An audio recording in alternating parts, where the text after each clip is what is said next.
children with autism and other disabilities. Now, don't forget, Mr. President, we also want dirty air and dirty water. Joining me now with reaction to the president's speech is the co-host of The Five. She deals with Beckel 5 days a week, Kimberly Guilfoyle, and from the American Values Institute, Alexis McGill Johnson. Guys, good to see you. I see you. All right, so this is what the president's saying. This is how I interpret it. And if I'm wrong, you both can correct me. The president's saying that Republicans, if elected, don't care about students. They don't care about Head Start for young children. They don't care about research for cancer, AIDS, and Alzheimer's. They don't care about health insurance for people. And they don't care about nursing home patients and children with autism. That's how am I wrong in that interpretation? No, not if you look at what the Ryan budget had planned to do. So, and Romney certainly endorses the Ryan budget. I think what the president is trying to do in his speech was actually make a great argument for the role of government in creating jobs. And the investment in public sector clearly creates private sector Then how growth. come we have 1 million fewer jobs, Kimberly, than we had when he took office? How is that possible? See, here's the tough problem for President Barack Obama. Now he can't even run on his record. Before, it was sort of the mystery of Barack Obama and kind of the way he was, he was alluring to the American people. But now his numbers are bad. His math doesn't add up. And in fact, you're looking at Americans suffering 39% drop in personal wealth for the average American due to the drop of housing values across the board, long-term unemployment. Of what they have saved throughout their lifetime. Correct. That's Actually, which happened in 2007 and 2008 under the policies that Bush created. This is since Obama took office. Let's go to life under Obama. Okay, this is since he's become president of the United States. We'll put it up on the screen. We have a $15.7 trillion national debt, $5.1 trillion in new national debt added since Obama's been president. We have 23.2 million Americans un- and underemployed. We have 6.3 million Americans falling into poverty. And we have 15 more million Americans, I'll add this, that are now on food stamps. That is since he's been president. He said the following, and I'll go to this cut. He said that if I don't get this done in 3 years, it's a one-term proposition. Mitt Romney came out with a brand new ad on this. Let's roll it. I will be held accountable. I've got 4 years. If I don't have this done in 3 years, then there's going to be a one-term proposition. The Democrats are saying something like this. Don't go back in reverse. Give us 2 more years. If it doesn't work, you have another election in just 2 years. You can vote us all out then. Of course the economy isn't where it needs to be.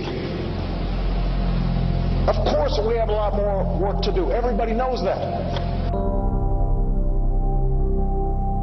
If this isn't done in 3 years, it's a one-term proposition. Look, I mean, I think the voters will be making a decision on the economy without question. But I think that what they're really going to be thinking about is whether or not the failed policies, the trickle-down policies that the GOP and Mitt Romney are going to put forth are going to be worth their investment. And I think here's a question I have for you. Is it worth borrowing 40 cents of every dollar to pay for programs that will bring us to bankruptcy? No. Because that's what you're saying here. I absolutely think it is. I think it's worth? I think at this critical time, we have got to borrow to invest in getting Americans so back $5 to trillion work. in debt doesn't bother you, and no Obama debt, which, by the way, he said about George Bush was unpatriotic and irresponsible. But the problem is he has an indefensible position. Why would you reward total and abject failure with Americans suffering in a far worse position? Take the man for his own words. If he wasn't able to fix something and make an improvement in their lives and transform America, I think America's had enough. Look at his job approval rating. Boom, down to 47%. Speaking of which, let's look at a poll that just came out on the economy and who do voters trust on the economy more. Now, this is a sitting president. He's had 3.5 years, and there you have it, an 8-point advantage. And if this election's on the economy, does that tell you that Mitt Romney will be the next president of the United States? Absolutely not. That doesn't show you. No, absolutely not, because voters are not going to trust Romney as we continue to vet his record. What don't you trust about Romney? This is the man who said, let Detroit go bankrupt. This is the man who said, we don't need to hire any more firefighters. Mitt Romney said, let him go through bankruptcy. Teachers. This is the man who is consistently, through his time at Bain and his time as governor, has not done anything but bankruptcy is different. Bankruptcy is different. It's a restructuring, so it's not going to pour, more money after bad money. It's just a way of financially trying to make the situation better. If you look at the poll numbers, if you look at all the focus groups, they're very consistent in terms of who do Americans trust to improve their position in the economy, get jobs back on the board.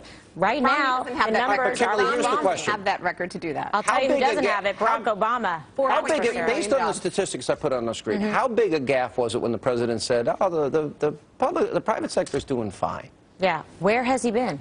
I mean, what planet is he on, let alone what country is he running? Because it's completely out of touch, and it really backfired. He had to walk it back. At a record high, and 93% of those corporate profits is actually accrued to the benefit of the 1%. So you think we're better off than we were 4 years ago and $5 trillion in debt ago? You think we're better off with $5 trillion in new debt? I think that wealthy Americans are doing quite well, and what Obama stated today was the case that we need to invest more in opportunities for the middle class. Invest means raise taxes. He means he wants to tax. You want to raise taxes. All right, how much of every dollar should any American, regardless of what their income is, how much is the maximum the government should take?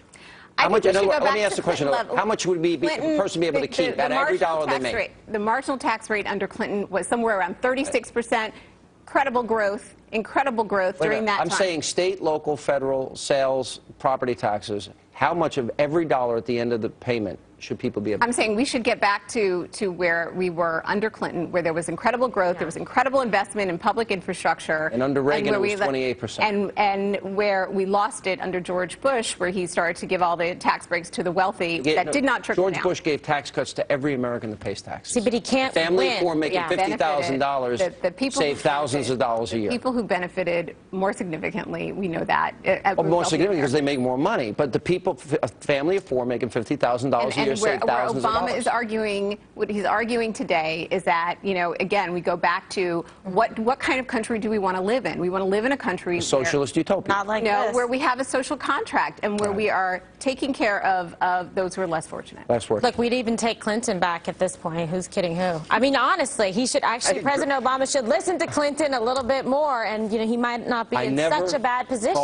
Can you believe it? I never thought I would agree with that. That's how bad it is, but it could be really good if you choose to take more of your own money. Kimberly got a new motorcycle, by the way. He's got a motorcycle jacket on. All right, guys. Good I'm heading to the hills. I'm scared. Thank you for being with us. And coming up next, you don't want to miss us when we get back. We're going to lay out all of the reasons why so many members of Congress are calling for Eric Holder's resignation. And by the way, be sure to tune in tomorrow night, a special edition, live audience edition of Hannity as we examine the scandals that are now engulfing